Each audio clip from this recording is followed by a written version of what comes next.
कहते हैं अक्लमंद को इशारा और अहमक को फटकारा।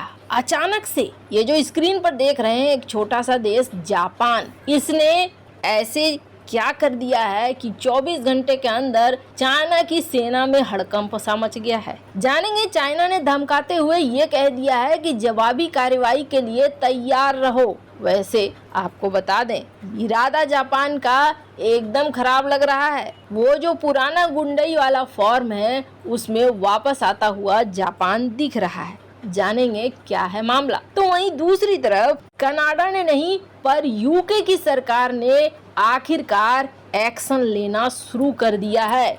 भारत की बात का असर होता हुआ दिख रहा है। जानेंगे जियोपॉलिटिक्स में क्या कुछ चल रहा है। आइए जानते हैं इन खबरों को विस्तार से। 7 अप्रैल 2017 एक ऐसी मिसाइल, ये जो इलाका देख रहे हैं सीरिया, इस सीरिया में वार करती है। एक ऐसी मिसाइल आती है जो मिसाइल तबाह कर देती है बड़े बड़े सैन्य अड्डों को और लड़ाकू विमानों के जखीरे को।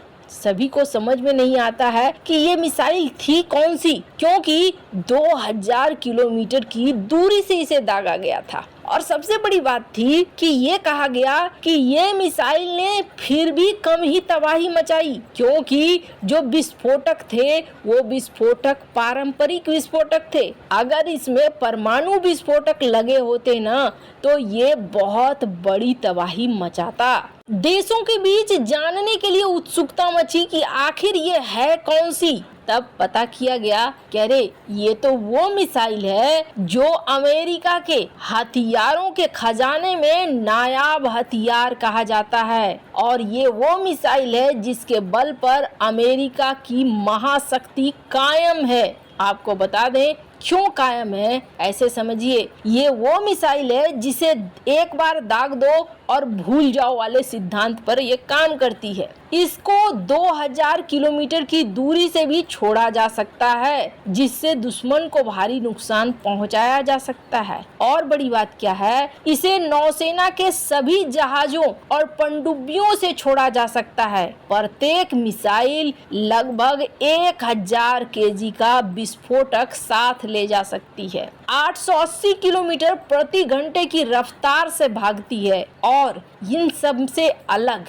सबसे महत्वपूर्ण चीज क्या है? सबसे महत्वपूर्ण चीज ये है कि ये मिसाइल एकदम नीचे से उड़ती है। अब जब ये नीचे से उड़ती है तो क्या होता है, रडार इसे पकड़ नहीं पाते हैं। और इसमें लगा हुआ है जीपीएस। अगर टारगेट स्थिर है तब तो वो गया और बर्बाद हुआ, और अगर टारगेट हिल डुल रहा है, इधर उधर भागने की कोशिश कर रहा है, तो इसमें लगे जीपीएस यानी कि ग्लोबल पोजीशनिंग सिस्टम के जरिए इसको मोड़ा जा सकता है बीच रास्ते में ही। ये क्या क्या तबाह कर सकता है? ये तबाह कर सकता है लड़ाकू विमानों को, ठिकानों को, पेट्रोलियम भंडार को, हथियारों के भंडार को, इन सब को खत्म कर सकता है। अमेरिका अपने दोस्त देशों को ये मिसाइल देता है 1.5 मिलियन, करीब 10 करोड़ रुपए, भारतीय रुपए की बात करें तो। अब ये सारी बातें क्यों हो रही हैं? अब जरा सोचिए, हमने आपको एक मिसाइल की ये ताकत बताई, और अगर कोई देश कहे कि चाइना तुम्हारे लिए ही इस खास तौर पर हम 400 ऐसी मिसाइलों को ले रहे हैं और ये टॉम हॉक मिसाइल हैं, ऊपर से ये भी कहे कि सुनो इसे हम कहाँ लगाने वाले हैं, क्योंकि ये मिसाइलें हर चीज में इस्तेमाल की जा सकती है। B2 बॉम्बर हो या फिर युद्धपोत हो या फिर पनडुब्बी हो, हम इसे लगाएंगे युद्धपोतों में, और वैसे युद्धपोतों में जिसमें पहले से एजिस सिस्टम लगे हुए हैं। अब ये एजिस सिस्टम क्या है तो आपको बता दें, ये एजिस सिस्टम है बैलिस्टिक मिसाइल डिफेंस सिस्टम, जो वॉरशिप को बचाने का काम करेंगे।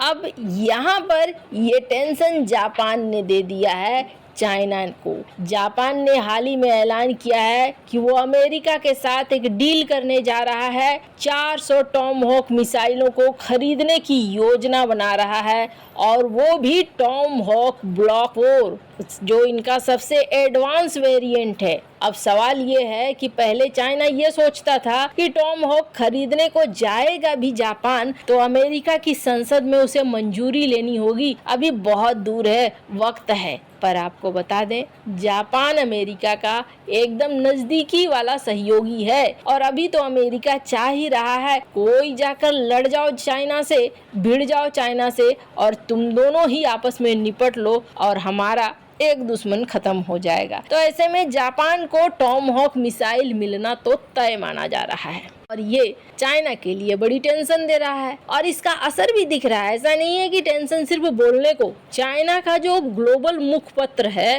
ग्लोबल टाइम्स, इसने क्या कहा है? इसने ये कहा है अगर जापान चीन को निशाना बनाने का इरादा रखता है तो संभावित जवाबी हमलों के दायरों में उसे शामिल किया जाएगा। अखबार ने यह भी लिखा है कि चीन को निशाना बनाकर इंडो पैसिफिक में टॉमहॉक मिसाइल को तैनात करने की अमेरिकी योजना बेकार साबित होगी।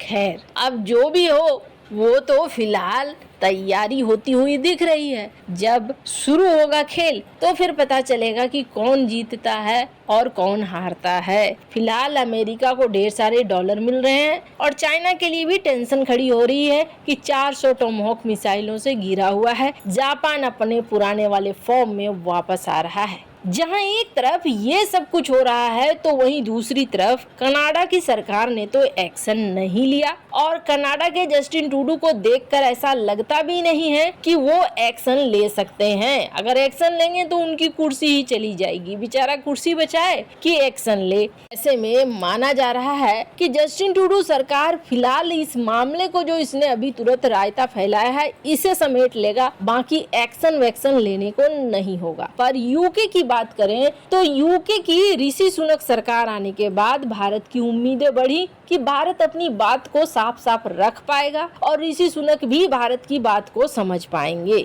और ऐसा होता हुआ भी दिख रहा है। जब भारत सरकार ने ऋषि सुनक से खालिस्तानियों के प्रति कार्रवाई करने की बात कही थी तो फिर उन्होंने कहा था कि हम इस मुद्दे को हल करेंगे, हम इस मुद्दे पर ध्यान देंगे। फिर लगा था कि लगता है आई गई बात हो गई और ऐसा कुछ नहीं होगा। पर अब कहा जा रहा है कि ऋषि सुनक सरकार ने एक टास्क फोर्स बनाया है और इस टास्क फोर्स के लिए 3 करोड़ रुपए निकाले हैं और इन 3 करोड़ में ये कहा गया है कि सबसे पहले खालिस्तानियों को पकड़ो और उनके मनोभाव को समझो। इसी के तहत कहा जा रहा है कि भारत के NIA ने तस्वीरें जारी कर दी थी। जो भी लोग उस दिन 19 तारीख को भारतीय दूतावास से झंडे उतारने की कोशिश कर रहे थे 19 मार्च को, उनके चेहरे और तस्वीरें डिटेल भारत ने दी है, जिसके बाद कहा जा रहा है कि यूके के सरकार द्वारा पकड़ा जा रहा है लोगों को और पूछताछ की जा रही है। खैर, अगर